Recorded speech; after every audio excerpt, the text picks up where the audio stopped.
guys, it's Jonah here. I'm back with another beer review, and I'm going Scottish once more. But there's nothing about this brewery, which is funny because this is another brewery that Beer 52 seem to use quite a lot, and they do a lot of contract brewing as well. It is the one and only Fierce Beer, and you know why it's Fierce Beer because it's got some sort of psychedelic hop artwork. It's pretty cool. This one is like a sort of Day of the Dead version. It's kind of weird. Unfortunate name, Dirty Sanchez. Look it up on the on the computer, but make sure your girlfriend's not in the room, or she will kill you. This is a limited edition smoked Chipotle porter. My God, easy for me to say. Small batch brewing. It's a vegan. And it's 5%, so there's quite a lot to like about this bad boy. I even like the artwork. I think that's kind of cool. And there's a lot going on the back here. It's not gonna focus the second time, is it? There we go. Fierce, your new favourite beer. Isn't that meant to be face? I don't know. Right, so it's a smoked porter, and it's smoked once again because it's got chipotle because they're smoked chilies. We have got beach smoke, dry fruit, mocha, warming, subtle spice, etc., etc. And this is the bit that I like. A fierce beer classic. Dirty Sanchez first was on our range back in 2016. Dark malt led on wheat and oats are my favourite ingredients. It's everywhere. But I guess this was yeah, dark beers are where wheat and oats came from originally.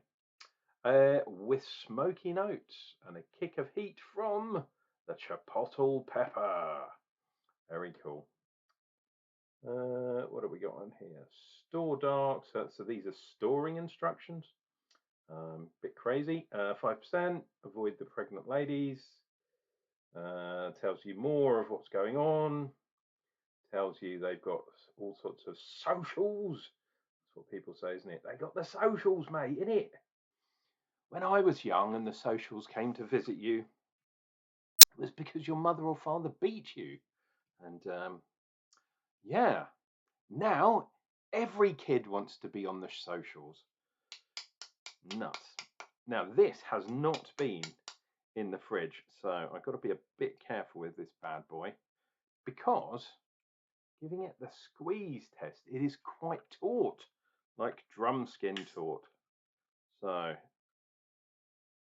yeah, a little pressure test, and then hopefully it won't explode. No, it hasn't. That's very nice of you, Fierce Beer. I have had some exploding beers from Fierce Beer before. They used to be known for having, yeah, how shall we say, production issues sometimes. And I've been drinking them for, yeah, for years, man. Anyway, we have the tulip, and I'm going to pour this bad boy in, and we shall see. I'm not going to go for a really aggressive pour, but you know, try and get some head on this. Yeah, you can see the head is forming. There we go, and hopefully not loads of chunks of chili in there. That would be bad. Nice carbon dioxide head. Look at that. Fizzy, fizzy. Oh, there's some floating things in there. Jesus Christ, what is that? Can you see that? Is it just me, dear viewer? That looks like hop leaf to me. Oh, holy Jesus. So there we go. The my experience with Fierce Beer being a bit dodge continues. I did say it's production issues, and alas, continues. Smells a bit tinny actually.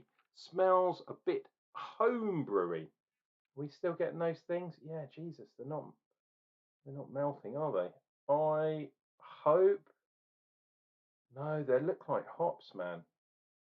That is really bad. Yeah, you're going to get marks down for that. Yeah, that's a shame. I wanted to have a nice fierce beer. And weirdly, some of their contract brews that they brew for other people taste better than their original brews themselves. So, yeah, nuts. But when you've got loads of hops floating in your beer,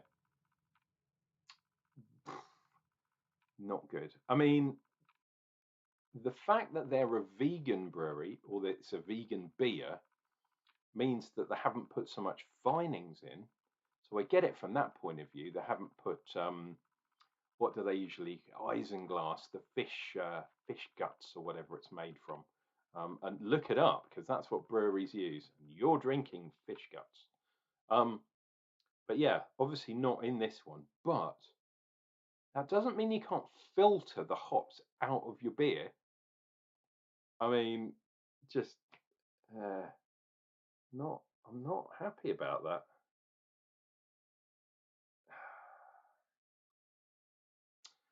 Ah, and fierce beer, for those of you that don't know, are from Aberdeen, um, which is where my mum used to live.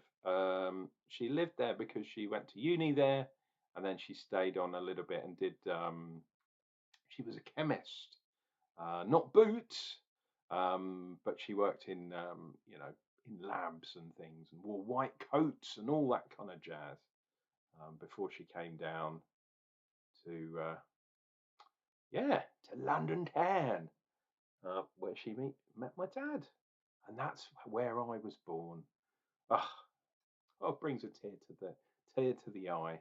Right. So I'm getting kind of I was getting homebrew kind of tinny kind of aroma, but that's kind of gone off a little bit. And I'm getting barrel aged kind of stuff. I mean, this isn't a really strong beer, 5%. It's not to be sniffed at, but it's not super strong. Hmm. I'm getting kind of malty. Ah, here we go. Right. So let's read the malt profile. So I'm looking at the Beer 52 site now. We've got Carafa in there, Carafa 1. We've got the barley, we've got the wheat, obviously. Beech smoked malt and jumbo oats. That's for the oats and the wheat, torrefied wheat as well. Um, Beech smoked. That sounds interesting. I had a beautiful beer the other day. I was down in Walmer looking at the castle, and I went to the Berry, which is a really good pub. Um, and I tried. They've got a really good selection, but I tried the Anspachen Hobday Rauchbier because smoked beer is definitely what you want to have when it gets a bit chilly out there. And it looks like the Scots might get a bit of snow tonight. It's definitely the north wind is blowing, shall we say. And it's on the Aberdeen side as well. Right.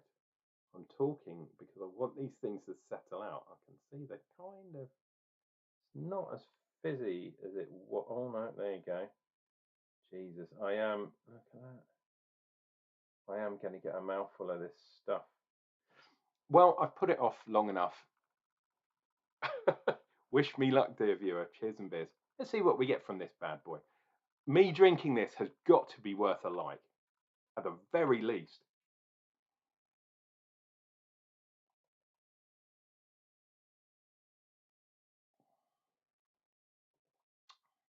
Yeah, and it is. Oh God, I did get a bit of that stuff, whatever it is. I don't know. It has got that kind of Rauch malt kind of thing, beech smoked in this case. But I don't know if you're into your cheese, dear viewer. I like a bit of cheese, and sometimes you get the Bavarian smoked cheese, or beech. Sometimes you get beech smoke, which would be the same as this one, or oak smoke. Sometimes you get. Um, that's the kind of taste you're getting. And then the spice from the chipotle is also there, but it kind of builds in with the kind of beach smoked kind of thing. Um, but then at the tail end, you start to get the chili kind of hit coming through. So because it's Chipotle, you're getting the smoked stuff. Um, I think they might be pickled as well. There's something, some sort of fermentation goes on with the chilies, I think, in Chipotle ones, but they're definitely smoked ones. Um, so it's a real smoky, malty, bad boy. Don't forget you've got Carafa malt in there, which is the darkest stuff. Oh, you can get the Carafa. What's the Carafa 300, I think, which is ludicrously dark. It's like charcoal almost. Um, but that's not in this beer. Uh, and then, like I say, the chili comes through second. They're talking about things like mocha, and I don't think mocha's quite a subtle taste to me. So it's that coffee stroke chocolate stroke latte thing. There's no lactose in here, as far as I know. Um, but I've confused myself now. There is a little bit of residual sweetness, but yeah, it's not creamy enough to be a sort of chocolate, to be a mocha, to be a coffee. I mean, you don't, do you get smoked coffee? I'm not a coffee aficionado. I do like my espresso coffee. Um, but yeah, the different kind of, if I've got a friend who's an expert in coffee and he can tell just by drinking a little bit what is it from the Andes or is it from, deep on the rainforest, that he can more or less take a stab at what plantation the blooming coffee beans have come from. Uh, Nuts. Anyway, I can't do that, so I'm just going to drink beer instead.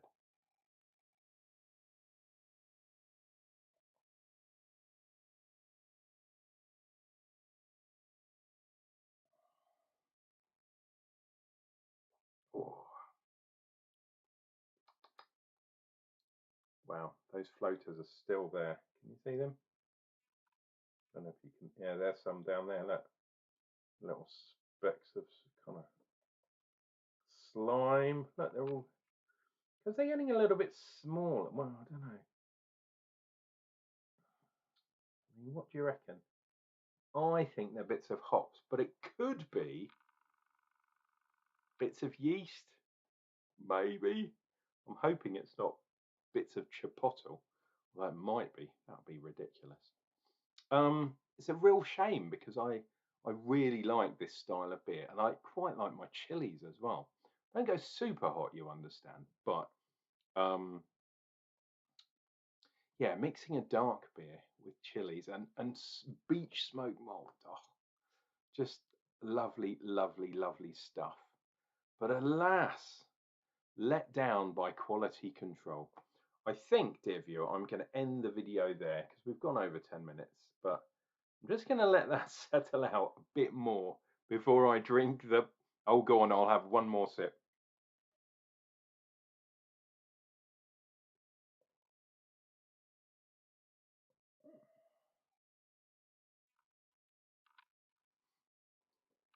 Yeah, I'm going to put it down. I'm not going to tempt fate anymore.